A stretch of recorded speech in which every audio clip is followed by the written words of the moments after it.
What is up, guys? Gannon here, back with another video. Today I am very happy to tell you that I am joined by Eric of the RedForcePodcast. The RedForcePodcast is a very good up-and-coming One Piece YouTube channel. Eric and his brother Christian are professional artists with a very analytical look on the One Piece series.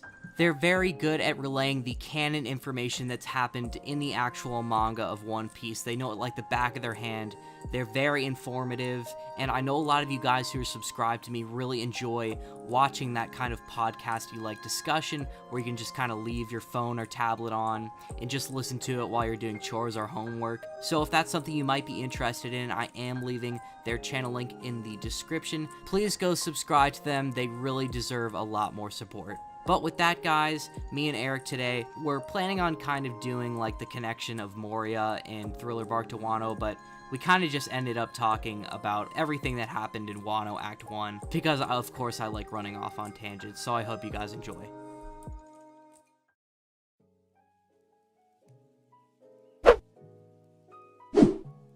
Alright, Eric, with Moria's appearance in the last chapter, probably one of the more, like, really entertaining chapters that we've seen in a while, what are your first impressions? Like, do you think that he's gonna have an impact in Wano country?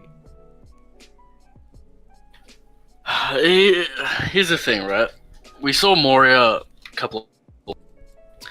There's a couple of reasons why Oda would do it. He's either gonna have some kind of impact in Wano or some kind of impact later on. Yeah, exactly. So it's like, it just depends how you think about it. Like, what, Blackbeard offered to join the crew? Would Moria join his crew? I'm not sure. It's kind of like in that key decision, I agree. It's either Moria joins Blackbeard's crew, that basically confirms he's going to have an impact later in the series. I also don't really see how he's going to be able to leave the island. Maybe Blackbeard will let him go. We know that Absalom is basically confirmed to be dead. I mean, he's not really confirmed, but it's highly inferred that he's dead, especially with the he'll be dead. Yeah, the extraction of the clear fruit. But I'm sure he'll have a shadow or something. Yeah, I'm more leaning towards the fact that Moria is going to have an impact in Wano, especially since Kaido himself was originally foreshadowed in Thriller Bark, and like Moria has history and beef with him. I think that's highly foreshadowing the fact that he's definitely going to show up there. Thriller Bark is pretty much like the prelude to Wano country. You know, you've got Ryuma, you've got Zoro hyping up the samurai. You've got, you know, basically everything that has been said in Thriller Bark is just hype for Wano. I have actually a really important question, and I want to know what you think about this. How strong do you think the samurai are? Considering a legendary samurai was used to fight a pre-time skip Zoro, we also have Kinemon, Kondro, who haven't really shown us a lot of ability, but then we have that, is his name Ashura? Or that, like, sliced Jack, like he physically hurt him in one shot, whereas Nekomamushi and Inuarashi could not do, like, kind of like damage like that in a span of multiple days fighting Jack. So what's your opinion on this overall strength of the samurai? This is the thing with Ryuba, right? He's supposed to have Brook's shadow, therefore he has, like, Brook's abilities. But, like, it's kind of weird with the shadows because they kind of, like, regain their body's memories at the end of the fights. It's kind of weird with, like, Ryuma and Sindri in Thriller Bark. Like, no one really knows how the shadows work, even Mori doesn't really understand them. So that's kind of weird, but, like, yeah, he fights Zoro. It's a pretty strong fight. Ryuma's body's one of my favorite of the whole robust. entire series, honestly. Yeah, it's just a straight sword duel, which is... I hope we see that in Wano. I don't want some, like, you know, bullshit devil fruit spamming, like, fire attacks and whatever. I just want to see a straight sword fight for Zoro. Who do you think Zoro's But gonna yeah, fight? this probably Orochi still. I'm still in the Orochi camp. I'm thinking... It's kind of dumb if he fights King. Really? I don't know. I'm a Zoro fanboy. I think he has to fight Well, King. yeah, I know, but, like, it needs to make contextual sense. Otherwise, it's like, alright, well, Zoro and Sanji were just way stronger than Luffy after the time skip. Well, I don't know about Sanji, but I think Zoro was stronger than Luffy after the time skip. I don't know how strong, but I think he came into the time skip way more prepared than Luffy, in my opinion. I mean, it'd be strange for like Oda to do that, but I guess it's possible to make sense, I guess. But yeah, back to the samurai. It's hard to say because like we see Shutenmaru, he's kind of like retired. Yeah. So like, I don't know. I put him on the same level as like Inuarashi and Nekomamushi because like Oda told us that they were equal this chapter, or the chapter before. At least on par in a sparring match. I don't know how serious. Yeah, he's going. and this is the thing with like the Jack fight. We didn't see anything. Yeah. We saw like the first where like Inu blocked the trunk and Neko flipped Jack over, which is I'd say about the same as fucking what Shutemaru did or Oshiro Doji. The problem I was having with it is because there were no cuts or marks on Jack. It honestly, at the time, made him seem like this over-durable just beast of a human with a billion-berry bounty. But now it's almost he's being seen as a bitch compared to the other two calamities. He's like... Yeah, he's a bit of a bitch at the moment. Yeah, absolutely. And I think probably the Ashura cutting him could be a result of Oda trying to tell us that, like, Jack is definitely not the second in command, because I don't know about you, but I think there was some lining or some phrase used when Jack was reintroduced in Wano that kind of inferred that he might have been the second mate to Kaido. I think. Yeah, there's a lot of debate about it. Basically, it uses right hand man in the plural sense. Yeah. So they could mean all of them could be like the right hand man in terms of like close to Kaido. Yeah. In the Japanese direct translation, yeah. And then it's pretty much absolutely been confirmed that that like Jack is... Well, yeah, Jack's kind of old news now because we got like more hype characters, which is usually how it goes. Do you think that all three calamities are gonna have zones? Probably, I'd say so. Do you have any predictions for like what do you think King Queen might be? Because I have a few. I could see like Queen being like a walrus or something stupid. Really? I think we've already had. Yeah. I think we've already had a walrus that was low key. We had a walrus. I don't know.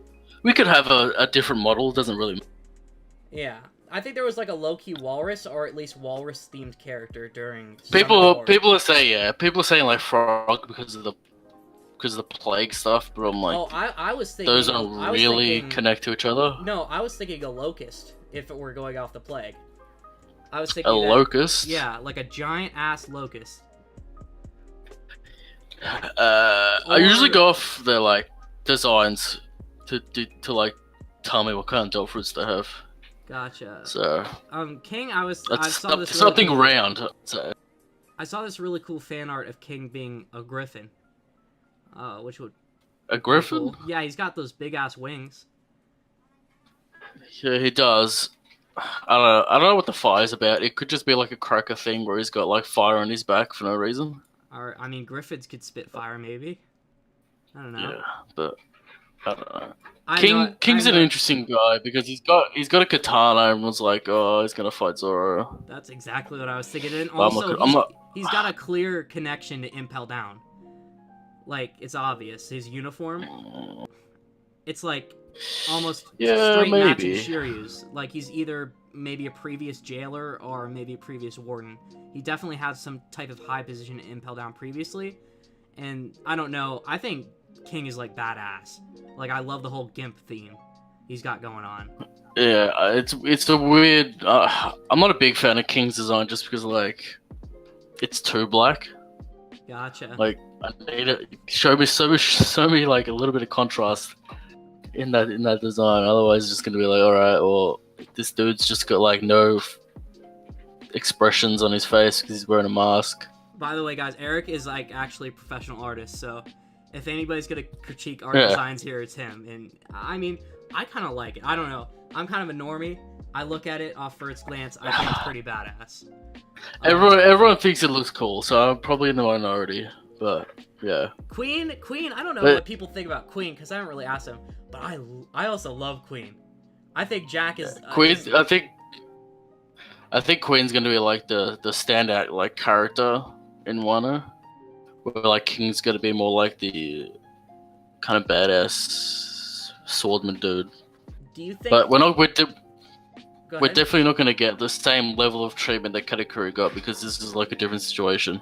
Absolutely. Where, Like, Katakuri did have that high bounty, which is, like, really close to Jackson. I remember people in the community were talking about who would win between that matchup, and it's becoming increasingly more clear that Katakuri would definitely win, in my opinion. Like, I don't know. I think that Oda's kind of put himself in a rut here with how over-durable he's made some of these characters seem, and he's definitely dumbing Jack down in the recent chapters, and I think it's definitely necessary, because one of my original predictions was that, I don't know if it's going to be a clear-cut Luffy and then whoever else who wants to assist him, Kaido, and then 3 of Luffy's right-hand men, Sanji, Zoro, and Jinbei fighting, but I've always believed that Jinbei was going to fight Jack, because they're both fishmen, and I think that the only thing that's keeping Jinbei from being the strongest fishman in the entire world probably is him not defeating like Jack. I think that that's a cool matchup, in my opinion. the thing is with Jack is like the thematical thing, and Inu take him out. That's what you do if you have the maximum impact and like close that loop on his like arc. But I could see Jinbei. I don't know when Jinbei's going to turn up. It's probably going to be close to the battle, if not when they need him the most. Yeah, which is probably on the sea somewhere. He always comes to help them. Oh, and you did I don't know if this is spoiling anything, but you did make a drawing for one of your thumbnails of Jinbei like missing a limb. And yeah, Jinbei missing an arm. I highly agree with that happening. I think he's going to be missing a leg because I really want to see Jinbei's chubby ass with a peg leg. But like, I really.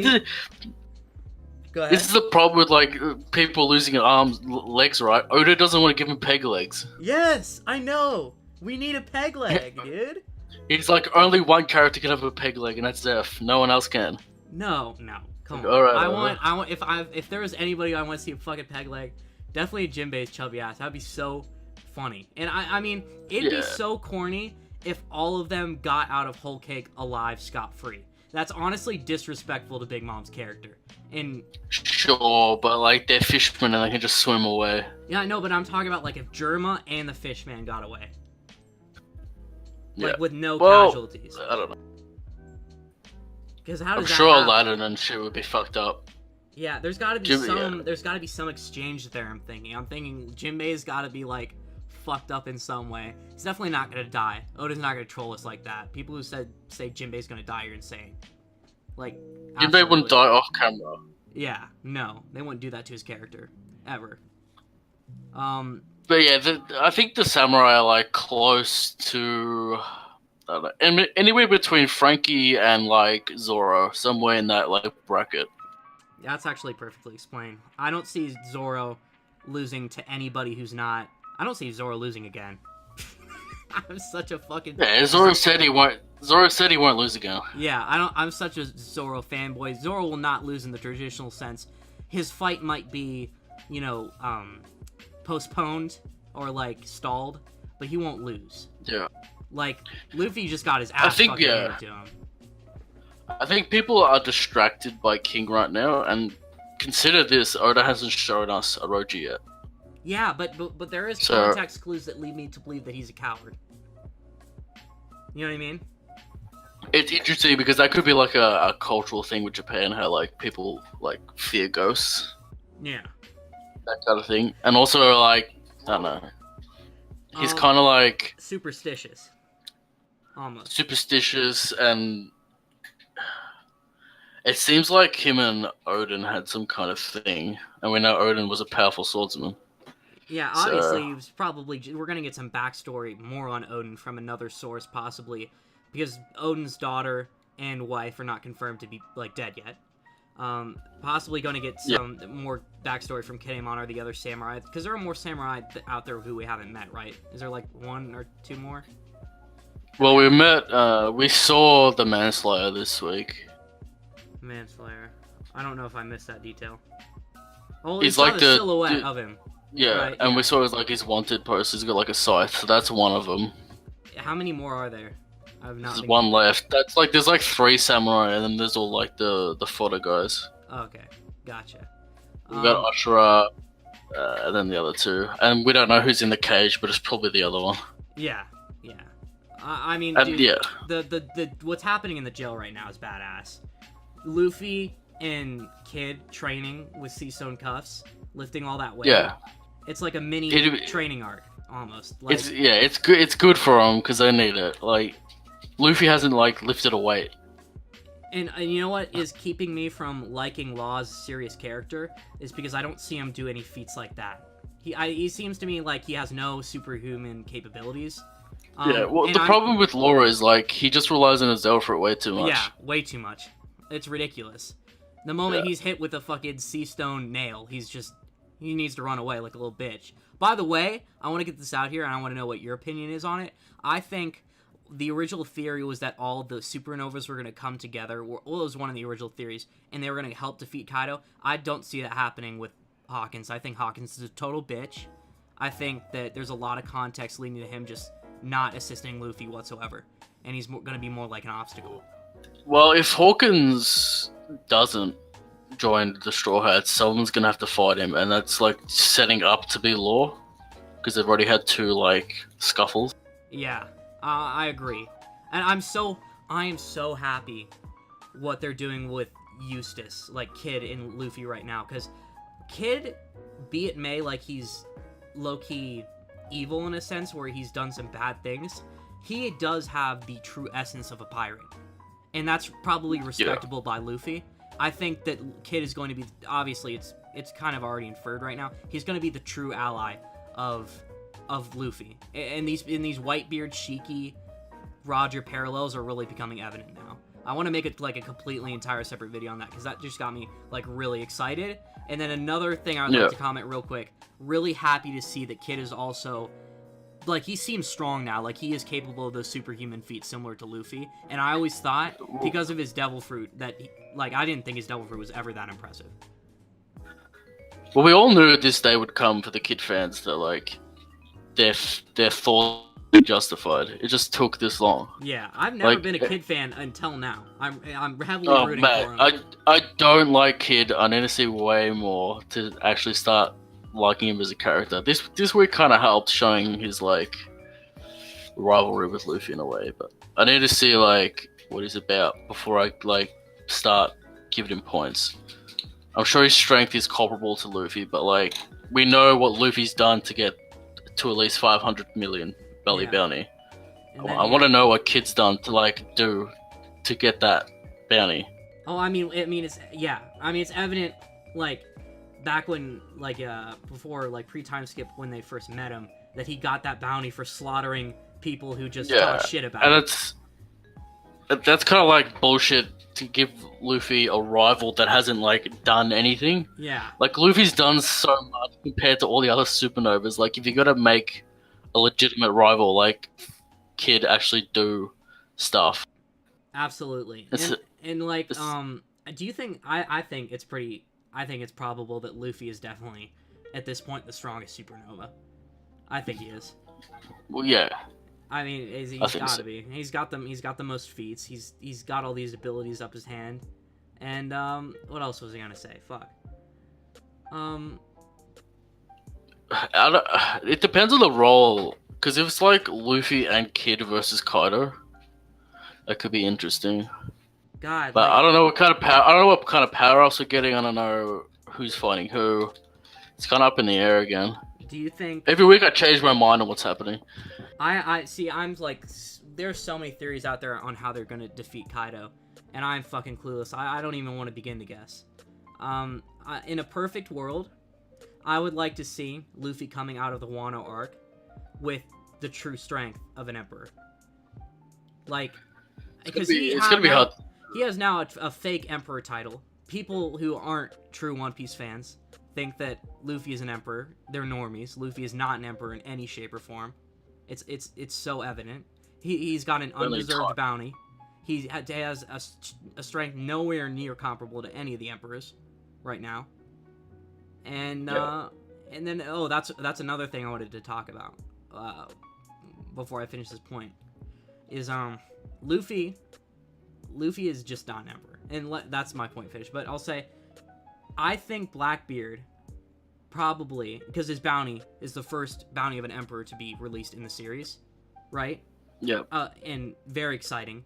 Oh, I don't know if you knew this fun fact, but I read this on Instagram, is that if you took the bounty of the original, like actual IRL Blackbeard, which was like 100 pounds or something, and you convert that to yen, you would get the digits, the starting digits for Blackbeard's bounty in One Piece, and then he just added up a couple zeros. Yeah, that's actually really cool.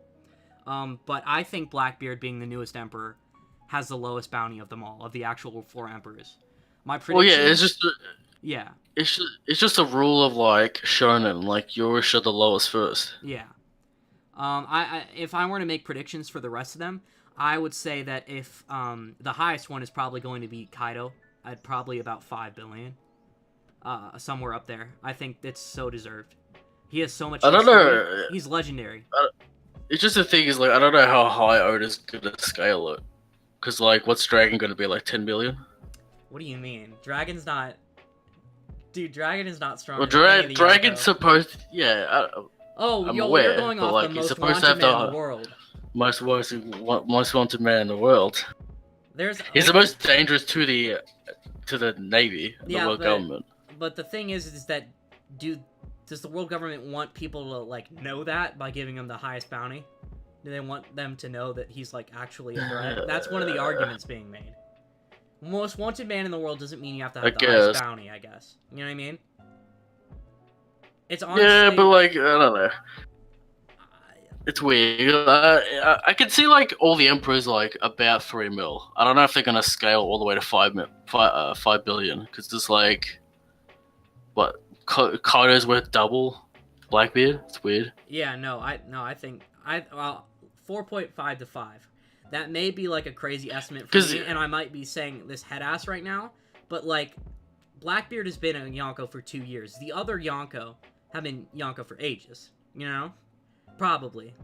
Like max 20 years. Like I think that Shanks has been one for like around 8 or something. It hasn't been confirmed whether he was a Yonko when he met Luffy the first time. It hasn't been confirmed. I think it has been. No, people thought it was. People thought it was because there was some information that like was released. It's not true. He hasn't been confirmed yet at that point. Like I'm like 100% positive about that. Yeah. So I think Kaido's absolutely legendary. I think that Whitebeard probably had a comparable bounty when he was alive because he was probably a Yonko for a long time. I'm gonna put Mom at 3.5 billion. And then I don't even know if Shanks has a bounty, honestly. It just depends on what they've done, because like we saw Luffy get a 1 billion increase by like quote unquote like taking out Big Mom. So if like Kaido's fought other emperors, he'd get big increases, but like they'd have to do like more and more impressive things to get a higher bounty. I just think that Kaido's like the most legendary character. Like in his introduction, he was talked about like to be a thing of legend. Like this dude can't die. He's had run-ins with the highest forms of power in the whole world, and he still hasn't died. He can't lose in a 1v1. He's a fucking dragon, by the way. Which, you know, this man throwing some shade right now. He's not a poneglyph. He's a fucking dragon. He is insane. Kaido's insane. And I'm so excited to see what comes from Kaido as a character. Are you one of those people that think like the emperors aren't about equal, or what do you think they're? No, I don't think they are. I think that Okay. I think that Big Mom and Kaido can definitely quarrel with each other. I think that in a serious fight, Kaido's crew would totally come up on top of Big Mom's. But I think Big Mom's competent enough to quarrel with Kaido. I think Blackbeard is still the weakest, because I don't know of his feats. You know what I mean? He does have those incredibly powerful abilities. And that goes to, like, if we're talking about individual strength, I definitely think that Shanks is probably the most powerful one. Is probably in the top 2 most powerful characters in One Piece. I think he is. He's definitely number 1. He's number 2 and number 1 in my eyes. This is this is the thing with like the Emperors, like they're structured to be equal, and like people are like, yeah, but feats and stuff. And Blackbeard's gonna be like the final one they fight, so he's probably gonna be like impressive at that point. I don't know. I feel like the Emperors are really escalating in what they do at the moment, because like Big Mom has shown more than Kaido, but we haven't really seen much. Big Mom's shown a lot more than Kaido. It's just she's kind of embarrassed herself. Like she's got a lot of rep loss. Yeah. With the events that happen in Whole Cake, just because she seems to have no fucking self-control. I still think... Well, it's all illnesses thing. Yeah. I still think Blackbeard, because he was just barely able to defeat Ace, he got his ass kicked a lot of time by just normie people. It made him seem like a very vulnerable character, but now he's obviously had a glow up. You could see he's got a big ass full beard. He looks huge. Yep. He's definitely way more of a bad mamma jamma now. His crew is insane. I'm so excited to see what more abilities they have. Quick question. How do you feel about Shiryu having the clear fruit? I'm happy because it's not the diamond fruit. Me too. That's all I really care about. Me too. I don't like he doesn't need the devil fruit. He should just be a straight swordsman. I think like Zoro doesn't have a devil fruit. I know, but I think the devil fruit's gonna be that challenge for Zoro. I feel like But don't you feel like the challenge should be like swordplay instead of like him trying to figure out a devil fruit? No, not for Shiryu. Maybe for like somebody in Wano or like Mihawk, but not for Shiryu. Yeah. I feel like the whole shtick is that Shiryu doesn't fight fair. Okay. But there's a lot of people making that argument that like observation hockey is a counter to the clear fruit.